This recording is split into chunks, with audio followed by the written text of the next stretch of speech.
बिस्मिल्लाहिर्रहमानिर्रहीम।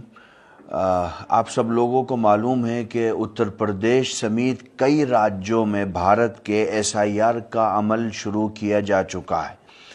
हम पहले दिन से एसआईआर को लेकर के लोगों में जागरूकता फैला रहे हैं कि आप इस मुहिम का हिस्सा बने और सही तरीके से अपने पेपर्स को सबमिट करें। मैंने इससे पहले भी एक एडवाइज़री जारी की थी जिसमें 5 पॉइंट्स को लेकर के लोगों से ये अपील की थी कि इस हवाले से आप अपने अंदर बेदारी पैदा करें। सबसे बुनियादी पॉइंट्स ये था कि 2003 की जो वोटर लिस्ट है, जो लोग भी ऐसे हैं जिन्होंने 2003 में वोट किया है वो अपनी वोटर लिस्ट को निकाल के रखें, उसकी फ़ोटोकॉपी कराएं। अगर वो किसी और राज्य में, किसी और ज़िले में रहते थे 2003 में, अब कहीं और रहते हैं, तो उस ज़िले की 2003 की वोटर आईडी को और लिस्ट को महफूज रखें ताकि एसआईआर फॉर्म फिल करने में उनको किसी भी तरीके की दुश्वारी का सामना ना हो। अब मजमूई तौर पर एसआईआर के इस फॉर्म को लेकर के बड़ी कन्फ्यूज़न है। बहुत बड़े पैमाने पर लोग शुकूक व शुबहात में मुब्तला हैं कि आखिर इसको कैसे फ़िल किया जाए। बहुत सारे लोग गलत तरीके से इसको भर रहे हैं, हालांकि ये बहुत इम्पोर्टेंट डॉक्यूमेंट है। अगर ये रिजेक्ट हो गया, जानकारी के अभाव में आपने गलत तरीके से इसको फिल कर दिया, तो फ्यूचर में इसका नुकसान आप ही को होगा। अब मैं आपको ये तरीक़ा बताऊंगा कि इस फॉर्म को सही तरीके से फिल करके आपको कैसे सबमिट करना है। देखिए, आप में से हर एक व्यक्ति को ये गणना प्रपत्र आपके एरिया के बीएलओ के ज़रिए से आप तक पहुंचाया जाएगा। इसी को भरने का सही तरीक़ा मैं आपको बताने जा रहा हूं। इस गणना प्रपत्र में एक तो आपका पहले से फ़ोटो लगा हुआ होगा, दूसरा यहाँ पर आपका नाम और आपका इपिक नंबर लिखा हुआ होगा। इस फ़ोटो के बराबर में आपको एक passport size photo white background के साथ में यहाँ पर आपको फ़ोटो लगा देना है। उसके बाद आपको ये फॉर्म भरने की प्रक्रिया शुरू करनी है। इसको बहुत ध्यान से समझने की ज़रूरत है। इसमें 2 तरह की जानकारियाँ मांगी गई हैं। एक तो वो हैं जो मैंडेटरी हैं, जिनकी जानकारी आपको देनी ही देनी है, और एक जो है वो वैकल्पिक है। अगर उपलब्ध हो उसकी जानकारी तो आप लिख सकते हैं गणना प्रपत्र में, और अगर नहीं है तो कोई हर्ज नहीं है, वो किसी भी रूप में मैंडेटरी नहीं है। सबसे पहला कॉलम जो है इसमें आप देखेंगे, इसमें डेट ऑफ बर्थ मांगते हैं, तो आपको अपनी सही डेट ऑफ बर्थ यहाँ लिख देनी है। तारीख़ पैदाइश आपकी क्या है। उसके बाद आधार संख्या है, ये वैकल्पिक है। अगर आपके पास है आधार कार्ड तो उसमें जो नंबर है वो आप यहाँ लिख सकते हैं। तीसरे नंबर पर आपका मोबाइल नंबर मांगते हैं। सही मोबाइल नंबर लिखिएगा, क्योंकि आगे इलेक्शन कमीशन की तरफ से आपके मोबाइल पर ही बहुत सारी जानकारियाँ भेजी जाएंगी। चौथे नंबर पर पिता अभिभावक का नाम है, तो आप अपने फादर का सही नाम यहाँ पर लिख देंगे।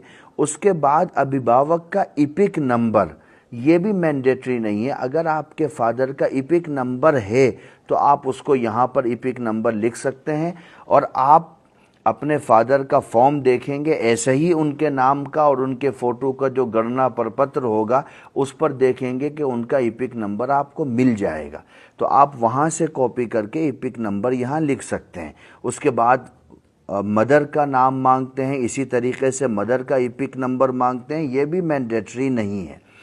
और अगर आप शादीशुदा हैं तो आपकी वाइफ का नाम और इपिक नंबर मांगते हैं, अगर नहीं है तो उसकी ज़रूरत नहीं है। अब ये जो 2 कॉलम हैं, इनको लेकर के सबसे ज़्यादा कन्फ्यूज़न है। इनको सही तरीके से समझना है। पहला कॉलम तो हमने भर लिया।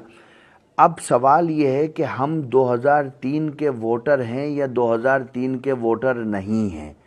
अगर हम 2003 के वोटर नहीं हैं लेकिन हमारे फादर का नाम 2003 की वोटर लिस्ट में है, तो हमें पहले कॉलम के बाद इस कॉलम को भरना है।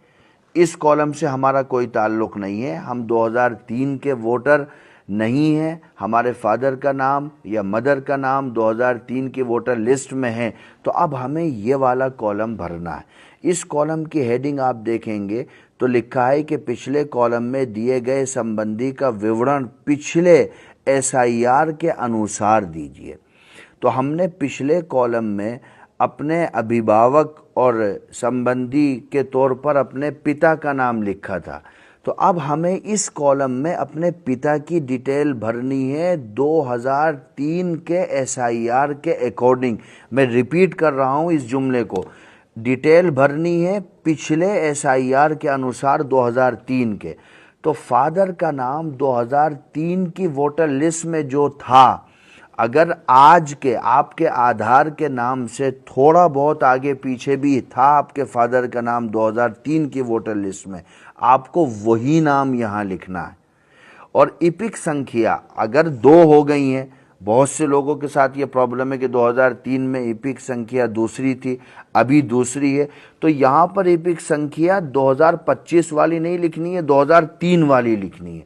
2003 में जो इपिक संख्या थी वही इपिक संख्या आपको अपने फादर की यहाँ डालनी है।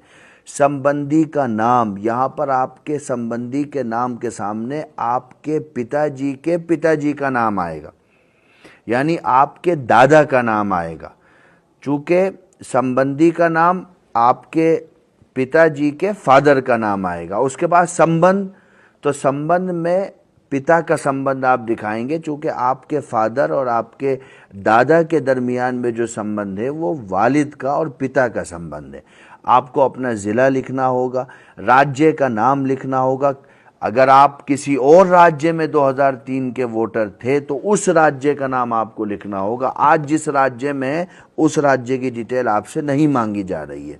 इसी तरीके से विधानसभा निर्वाचन क्षेत्र का नाम लिखना होगा, विधानसभा निर्वाचन क्षेत्र की संख्या लिखनी होगी। उस वक्त बहुत सी जगहों पर ऐसी विधानसभाएं हैं जिनका आज अगर आप संख्या देखें तो उनको विधानसभा 27, विधानसभा 30 कहा जाता है, लेकिन 2003 में वो विधानसभा 17 या विधानसभा 12 थी।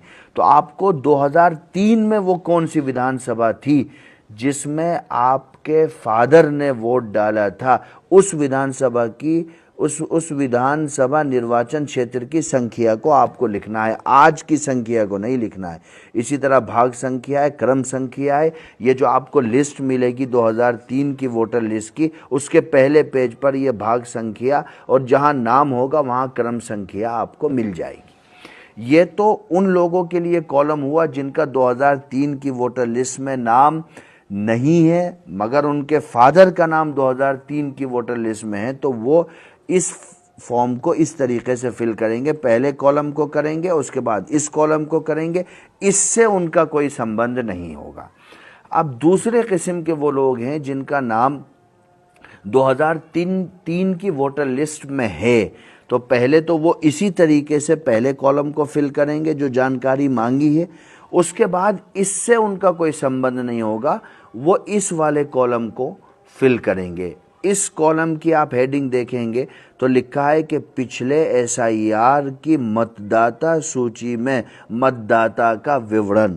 तो इसमें भी ये ख्याल रखें वो लोग जो 2003 के वोटर थे, अगर आज उनका कोई नाम चेंज है, स्पेलिंग चेंज है, तो वो उनको 2003 की लिस्ट के अनुसार अपना नाम, उसकी स्पेलिंग और उसमें अपने फादर का नाम जो 2003 में जिस रूप में लिखा हुआ है उसी रूप में यहाँ पर डिटेल जमा करनी है 2000। इसीलिए इन्होंने लिखा है कि पिछले SIR की मतदाता सूची में मतदाता का विवरण। तो जो कुछ आपने वहाँ दिया था 3 में, सेम वही चीज़ें आपको यहाँ देनी है।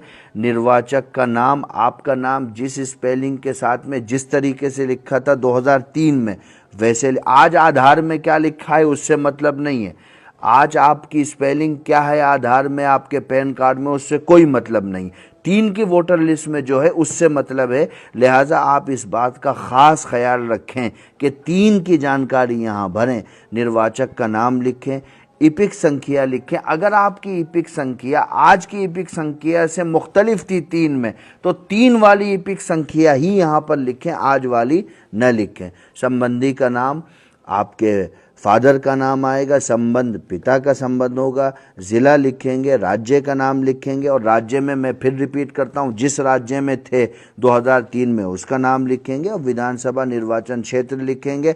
विधानसभा निर्वाचन क्षेत्र की संख्या, इसको बहुत डीपली स्टडी करने की ज़रूरत है। संख्या जो आज है ज़रूरी नहीं है 2003 में भी वही संख्या हो। बड़े पैमाने पर असेंबली की सीटों में उनके संख्या में तब्दीली हुई है। फिर भाग संख्या है, क्रम संख्या है। ये आपको वोटर लिस्ट जो 2003 की होगी उसके पहले पेज से मिल जाएगा। मैं एक मर्तबा फिर रिपीट कर देता हूँ। पहले कॉलम में आप अपनी जानकारी भरेंगे जो यहाँ मांगी गई हैं, जो मैंडेटरी हैं उनका जवाब देना अनिवार्य होगा। जो वैकल्पिक हैं आप दे सकते हैं, चाहे नहीं दे सकते हैं, वो आपके ऊपर होगा। यदि अगर आप 2003 के वोटर नहीं हैं लेकिन आपके फादर का नाम 2003 की वोटर लिस्ट में है, तो इस कॉलम के बाद आप डायरेक्ट इस कॉलम को फिल करेंगे, इससे आपका कोई मतलब नहीं होगा। और इस कॉलम को आप अपने फादर की 2003 की जो डिटेल होगी उसके अनुसार भरेंगे। संबंधी का नाम में आप अपने फादर के फादर का नाम लिखेंगे, यानी अपने दादा का नाम लिखेंगे, और ज़िला और राज्य का नाम जैसे अभी ब्रीफ में बताया गया वैसा ही लिखेंगे। यदि आप 2003 के वोटर हैं, वोटर लिस्ट में आपका नाम है, तो आप इस कॉलम के बाद डायरेक्ट इसको फिल करेंगे, इससे आपका कोई ताल्लुक़ नहीं होगा। और इस कॉलम को फिल करने में आप उस बात का भरपूर ख्याल रखेंगे कि 2003 की वोटर लिस्ट में जिस स्पेलिंग के साथ में और जिस तरीके से आपका नाम लिखा है उसी स्पेलिंग के साथ में आप अपना नाम और वही इपिक नंबर, चाहे इस अभी बदल गया हो लेकिन 3 का जो इपिक नंबर है वही इपिक नंबर और अपने फादर का नाम लिख करके बकिया जानकारी को पूरा करेंगे। ये तरीक़ा है सही रूप में गणना प्रपत्र को फिल करके जमा करने का। इससे हम अपने आगे आने वाले दिनों में जो मसाइल पैदा हो सकते हैं उससे अपने आप को बचा सकते हैं।